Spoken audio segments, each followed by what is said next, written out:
you say there will be repercussions for Pelosi's visit. We're already seeing a blockade of sorts around Taiwan. What do you think we'll see? Well, I don't think that President Xi, at the end of the day, really wants to provoke conflict here.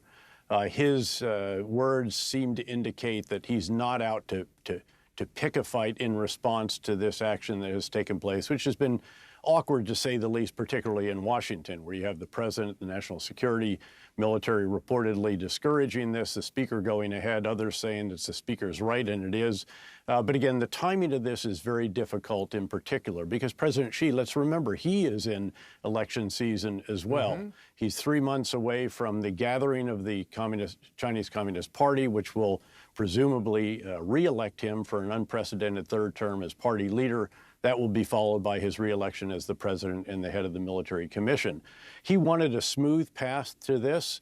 This particular trip at this time and in this way really does force him to be an ultra-nationalist. He has to show that he's tougher than all the rest. So you will see these live fire exercises all around the island of Taiwan. You'll see aircraft back into the airspace and so forth. All of this, I think, we will see. And I would suspect this may play out over some time as well. This will not just be, you know, a spasm of activity right now. There could be further repercussions down the line. There are also some economic sanctions that have been imposed on Taiwan as a result of this as well. So this will take some time to play out. I don't see conflict right now. I don't think that's in his or China's interests, but we clearly have positioned our forces and our capabilities so that we can do what is necessary if it comes to that. House Speaker Nancy Pelosi and her delegation were seen leaving Taiwan's capital.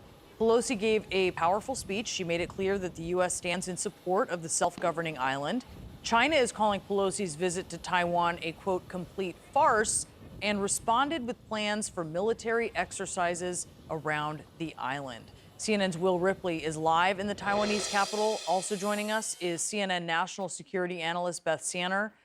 Will, what is the latest from there on what has been such an anticipated visit all around? Well, there's two different storylines that we've been following. One, of course, is Nancy Pelosi making this historic trip, giving a speech about democracy and friendship and solidarity with Taiwan, and meeting with, you know, from political leaders to business leaders like TSMC, the chip manufacturer, visiting sites, you know, that are significant historically here.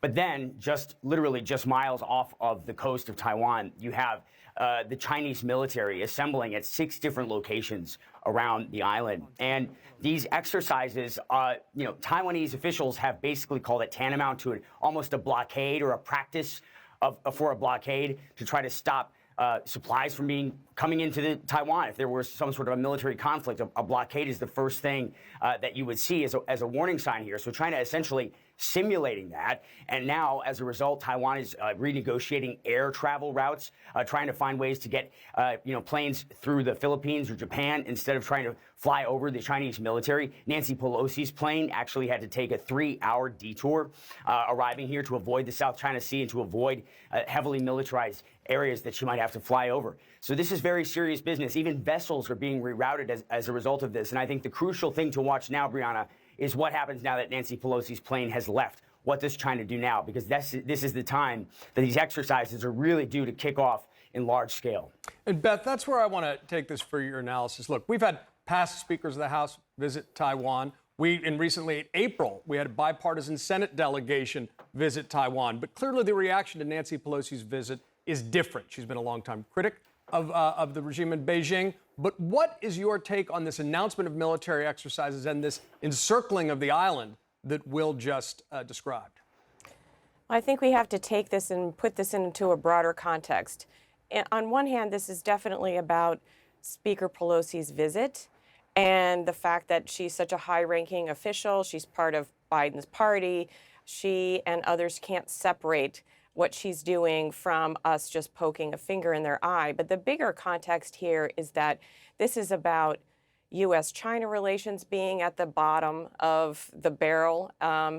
It is about China-Taiwan relations, and those are going nowhere. The idea of a peaceful resolution to unification looks far and farther than it's ever been. and the fact that China itself isn't doing very well in the year that Xi was supposed to have his best year ever. So there's a bigger context here, and it's not just about Pelosi's visit. Do you think, Beth, this is going to change how U.S. officials are approaching visits, are approaching outreach going forward when they look at this pretty overwhelming response, pretty dramatic response that we're seeing from China? I think that we will have to calibrate.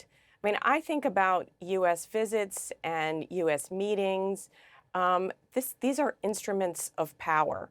And so, what I would say is that we have to be very calibrated in how we use these things and understand the consequences. Not that we should avoid what we want to do, but that we have to understand and do it purposefully.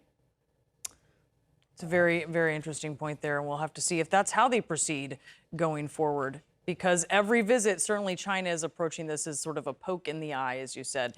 Beth, thank you so much. Our thanks to Will as well.